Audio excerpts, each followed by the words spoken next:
اللہ تعالیٰ نے جب فرمایا کہ 70 ماؤں سے زیادہ میں اپنے ایک بندے سے پیار کرتا ہوں، تو پھر سوال ہوتا ہے کہ اللہ تعالیٰ بندے کو پریشانیاں کیوں دیتے ہیں؟ اللہ تعالیٰ بندے کے اوپر بیماریوں کو مسلط کیوں کرتے ہیں؟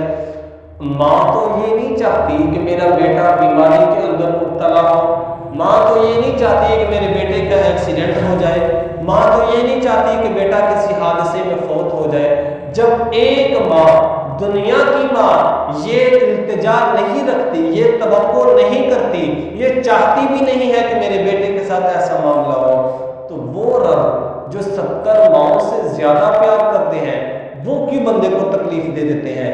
وہ کیوں بندے کو پریشانی دے دیتے ہیں؟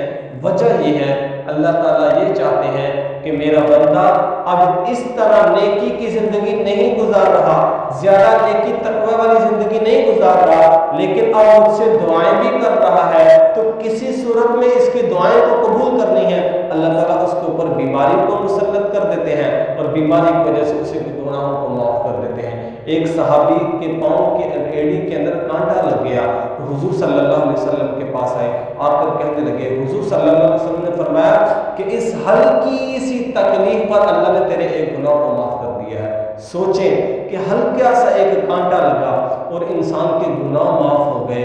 انسان، اللہ تعالیٰ نے ایک نیکی بڑھا دی، ایک گناہ کم کر دیا، تو بڑی بڑی مسائل جب انسان کو اوپر آتی ہیں، پریشانیاں آتی ہیں، اگر انسان ان پریشانیوں پر صبر کر لے، شکر کر لے، اللہ کس قدر انسان کو عظمتوں سے نوازیں گے۔ امی عائشہ رضی اللہ تعالیٰ عنہ فرماتی ہیں، حضور صلی اللہ علیہ وسلم گھر میں تشریف فرما تھے، اچانک چراغ بجھ گیا، حضور صلی اللہ علیہ وسلم نے فرمایا انا للہ و انا الیہ راجعون۔ میں نے کہا یا رسول اللہ، یہ تو جب کوئی فوت ہو جاتا ہے تب پڑھتے ہیں، یہ تو چراغ بجھا ہے آپ نے پڑھ دیا۔